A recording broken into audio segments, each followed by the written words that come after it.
Make bedtimes the best times with Bookosmia's Good Night Stories. For kids, by kids. Aaranyak, a 10-year-old from Kolkata, spins a magical tale about a fairy whose secret trick helped Leo chase his dreams and find success. Leo was in his second grade. Every night he would snuggle in bed with a book in his hand. Ever since his mother read him a bedtime story about a fairy who kept a watch on children, he had become extra vigilant. He could not even sleep properly at night. He wanted to meet the fairy. One night it was raining heavily and there were loud thunderclaps. Leo woke up with a start and looked outside his window. Raindrops had collected on the electric cables hanging outside. Suddenly his eyes fell upon a tiny creature in a silver dress sitting on a raindrop. She had the prettiest face that Leo had ever seen. There's something like a wand in her hand. Leo was sure she was a fairy. As soon as their eyes met, the fairy smiled. The next moment the fairy was inside the room, although the glass windows were tightly shut. She looked at Leo and said, "I know you wanted to meet me. Tell me, what do you want to wish for?" Without second thoughts, Leo replied, "I want to get full marks in all the subjects. But I hate studying." The fairy was silent for a moment. Then she said, "I will teach you the magic trick, but you have to promise that you will not share this secret with anyone." "Of course, I will not even tell my best friend," Leo promised.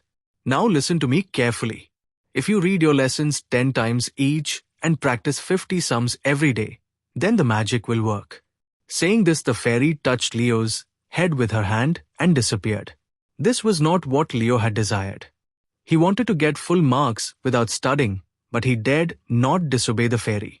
He had read in stories that fairies can even curse people and turn them into something ugly if they get angry. So he followed the fairy's advice sincerely. There were so many times that Leo wanted to talk to his best friend about this.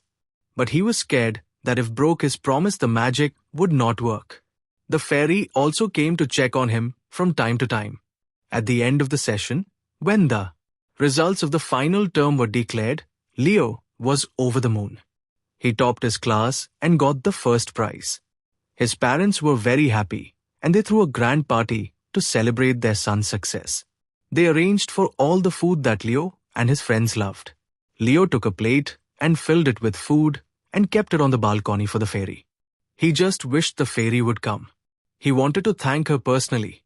Leo did not have to wait for long. The fairy soon appeared before him. She was very happy at Leo's gesture. Leo said, "Thank you, fairy. It is because of your magic that I have scored full marks in all the subjects." The fairy's eyes twinkled as she said, "The magic was yours too." Leo did not understand what the fairy meant, and he did not get a chance to ask the fairy, for she disappeared suddenly and was never seen again. But the gift of her magic stayed with Leo. Today Leo is a university topper. He excels in whatever he does. But he has not forgotten his fairy friend.